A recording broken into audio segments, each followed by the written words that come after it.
பாம்பன் புதிய ரயில்வே பாலத்தின் திறப்பு விழா நெருங்குவதை அடுத்து இறுதிக்கட்ட ஆய்வுகள் தற்போது ஒன்றன் பின் ஒன்றாக நடைபெற்று வருகின்றது. நாளைய தினம் தெற்கு ரயில்வே பொது மேலாளர் அவர்களின் ஒரு ஆய்வானது நடைபெற இருக்கின்றது.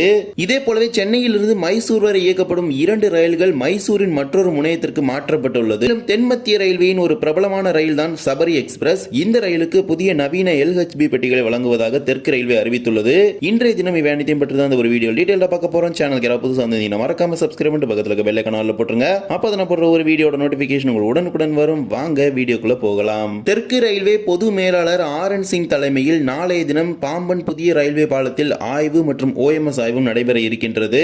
இம்மாத இறுதியில் பாம்பன் புதிய ரயில்வே பாலத்தை திறப்பதற்கு திட்டமிட்டுள்ள நிலையில் ஏற்கனவே திறப்பு விழாவிற்கான ஒத்திகையானது இருமுறை நடத்தப்பட்டது. பாம்பன் புதிய ரயில்வே பாலம் மற்றும் பழைய பாலம் இரண்டும் திறக்கப்பட்டு இந்திய கடலோர காவல் படையின் கப்பலானது இந்த பாலத்தை கடந்து சென்று இதற்கான ஒத்திகை நிகழ்ச்சி நடத்தப்பட்டது. மேலும் பாம்பன் சாலை பாலத்தில் மேடை அமைக்கப்பட்டு ஒரு ரயிலானது பாலத்தின் வழியாக கொடியசைத்து இயக்கப்பட்டு இதற்கான ஒத்திகை நிகழ்ச்சியானது கடந்த வாரம் நடைபெற்றது.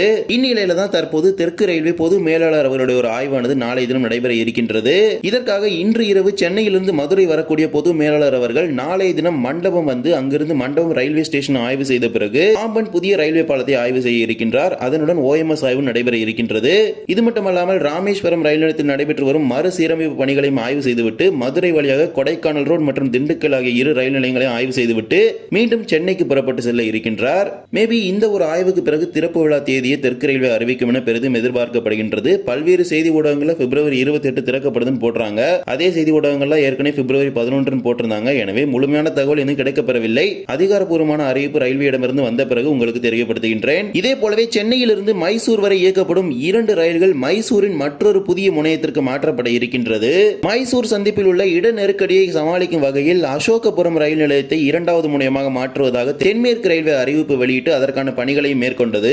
தற்போது அந்த பணிகள் அனைத்து முடிக்கப்பட்டு மைசூர் வரை இயக்கப்படும் 8 ரயில்களானது இந்த அசோகபுரம் நிலையம் வரை நீட்டிக்கப்பட உள்ளது. இந்த அசோகபுரம் என்பது மைசூரிலிருந்து 5 கிலோமீட்டர் தொலைவில் தான் இருக்கின்றது. ஆனால் மைசூரின் மற்றொரு முனையமாக தான் இதை மாற்றி இருக்கிறாங்க. சென்னை சென்ட்ரலில் இருந்து மைசூர் வரை செல்லக்கூடிய 16021 16022 காவேரி எக்ஸ்பிரஸ் மற்றும் 12609 12610 ஒன்று பகல் நேரத்தில் இயங்கக்கூடிய மைசூர் சென்னை எக்ஸ்பிரஸ், மற்றொன்று இரவு நேரத்தில் இயங்கக்கூடிய காவேரி எக்ஸ்பிரஸ். தமிழ்நாட்டிலிருந்து செல்லக்கூடிய இந்த 2 ரயில்களையும் மைசூரிலிருந்து அசோகபுரம் வரை நீட்டிப்பதாக அறிவித்திருக்கிறாங்க. இது மட்டுமல்லாமல் KSR பெங்களூர் மைசூர் இடையே இயக்கப்படும் 4 மெமு ரயில்களும், காச்சிகுடா மைசூர் இடையே இயக்கப்படும் ரயிலும், காவேரி ரயிலின் பெட்டிகளை பயன்படுத்தி இயக்கப்படும் மைசூர் KSR பெங்களூர் மால்குடி எக்ஸ்பிரஸ் ரயில் என மொத்தமாக 8 ரயில்களை மைசூரிலிருந்து அசோகபுரத்துக்கு மாற்றுவதாக அறிவித்திருக்கிறாங்க.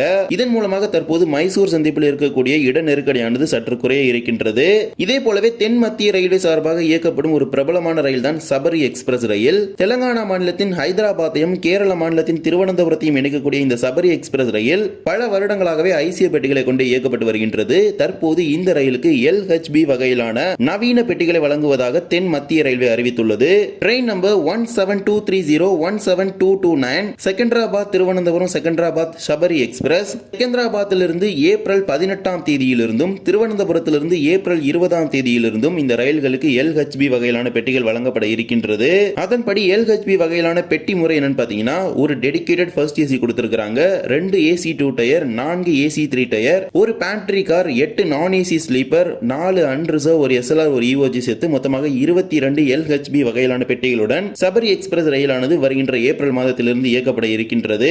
இந்த ஒரு ரயில் தான் தினமும் ஹைதராபாத்திலிருந்து திருவனந்தபுரத்தை இணைக்கக்கூடிய ரயில். திருவனந்தபுரம் மட்டுமல்லாமல் நமது தமிழ்நாட்டில் காட்பாடி துவங்கி கோயம்புத்தூர் வரை உள்ள நகரங்களையும் தினமும் இணைத்து வருகின்றது. எனவே இது ஒரு பிரபலமான ரயில் என்று சொல்லலாம். இந்த ரயிலில் டிக்கெட் கிடைப்பது என்பது மிகவும் கடினமான ஒன்று. இந்த ஒரு வீடியோவில் தான் இந்த வீடியோ பிடிச்சிருந்தா மறக்காம like and share and subscribe பண்ணிட்டு பக்கத்துல பெல் ஐகானை போட்டுருங்க. அப்பதான் நான் போடுற ஒரு வீடியோட நோட்டிபிகேஷன் உடனுக்குடன் வரும். இன்னொரு வீடியோ சந்திக்கலாம். தேங்க்ஸ் ஃபார் வாட்சிங்.